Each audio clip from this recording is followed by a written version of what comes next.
It was the first day of school for many today. At Dawson Elementary, some students were off to a rough start as classrooms were without air conditioning. Reina Rodriguez spoke with district officials and how the issue got resolved.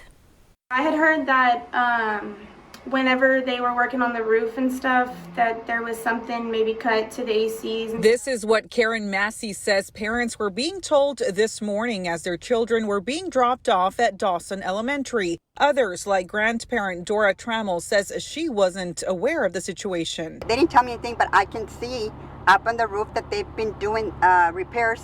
And last year when I was picking her up also, there was repairs had been started back then. A total of 6 classrooms were without air conditioning as students in CCISD kicked off their first day of school, according to district officials. But I think that they should have checked this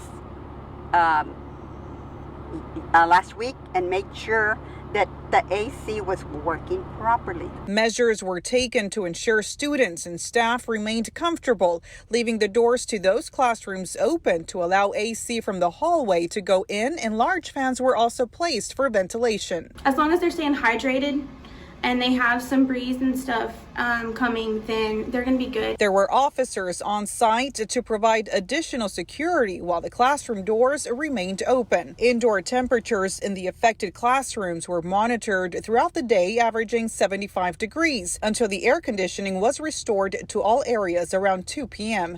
Reina Rodriguez, Chris 6 News.